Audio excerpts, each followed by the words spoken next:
Audio Jungle.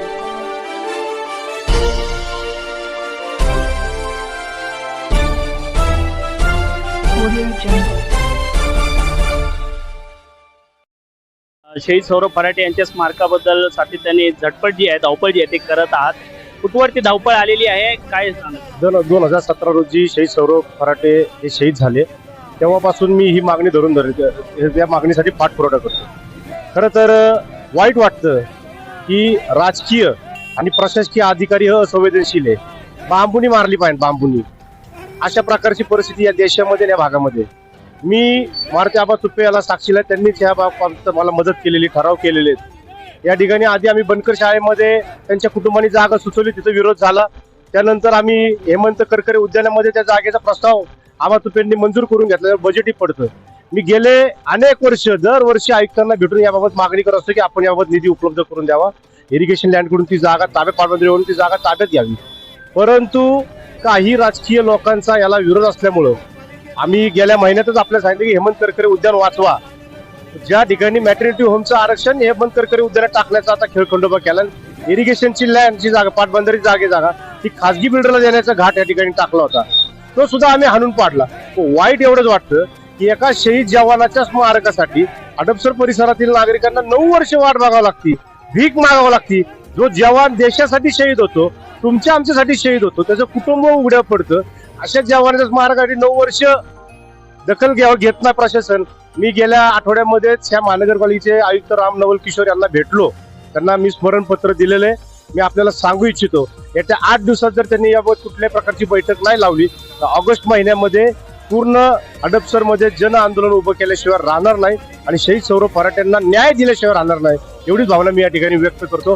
आणि आपल्या माध्यमातून सांगू इच्छितो पुन्हा एकदा की पुणे महानगरपालिकेचे अधिकारी आणि राजकीय मंडळी ही असंवेदनशील आहेत. त्यांना बांबुनी मारल्याशिवाय ही लोक सुधारणार नाही आणि हे स्मारक होणार नाही, अशीच माझी भावना या ठिकाणी व्यक्त करतो. आपण पाहतोय बेकरायनगर परिसरामध्ये शहीद सौरभ फराटे यांच्या स्मारकाबद्दल सुद्धा मोठ्या प्रमाणात चर्चा होती. अनेकदा आमदार, खासदार, परत मंत्रिमंडळामध्ये, जिल्हाधिकारी कार्यालयामध्ये सुद्धा पत्र व्यवहार करून स्मारकाची मागणी केलेली आहे. अद्याप स्मारकाची पूर्णतः अजून तरी कुठं झालेली नाही. या घटनेकडे आपण कसं पाहता? शहीद सौरभ फराटे यांचं ज्या वेळेला ते शहीद झाले त्यावेळेला या बेकरायनगर परिसरामध्ये संपूर्ण पंचक्रोशीत नागरिकांनी त्यांच्या अंत्यविधीसाठी उपस्थित होते.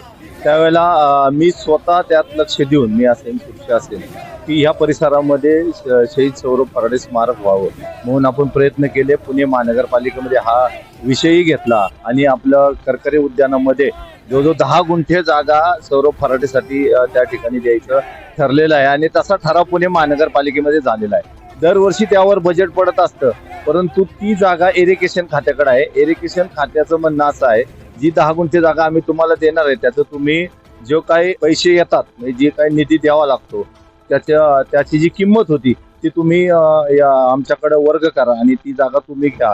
त्याच्यासाठी आम्ही प्रयत्न करत आहोत आणि ते भविष्य काळामध्ये नक्कीच या ठिकाणी करकरे उद्यानामध्ये शहीद फराटे स्मारक नक्कीच उभे राहील. सर काय सांगाल सौरभ फराटे? सर्वप्रथम तर मी आपणा सर्वांना आमच्या सैनिक एकता फाउंडेशन जय जवान सोसायटीच्या वतीने मी प्रशासनाला आज मी अल्टिमेटम देत आहे. अनेक राजकीय मंडळी यामध्ये हस्तक्षेप करतात. अनेक राजकीय मंडळी असे आहेत की फराटे स्मारक व्हावं म्हणून प्रयत्न करतायत.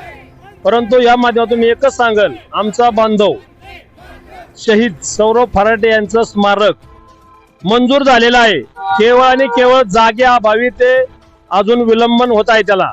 तरी ते लवकरात लवकर पूर्ण नाही केले ते प्रशांत भाऊंनी सांगितल्याप्रमाणे आमचं सैनिक एकता फाउंडेशन असेल, जय जवान सोसायटी असेल, या थोड्या दिवसामध्ये पुण्यामध्ये जाहीर आंदोलन करणार आहे, याची त्यांनी नोंद घ्यावी. नक्कीच सैनिक हा देशासाठी लढत असतो, स्वतःच्या परिवारासाठी नाही. मग देशासाठी लढणाऱ्या सैनिक बद्दल अशी घटना, निंदनीय घटना का घडते आणि या घटनेचा दखल महाराष्ट्राचे मुख्यमंत्री आणि उपमुख्यमंत्री का घेतलं जात नाही? मुख्यमंत्री, उपमुख्यमंत्री जाणीवपूर्वक अशा घटनेपासून दुर्लक्ष करतायत का, असा प्रश्न या ठिकाणी निर्माण होत आहे. कॅमेरामन अजय सूर्यवंशी, तो आम्ही मनीष कांबळे, बेकरायनगर.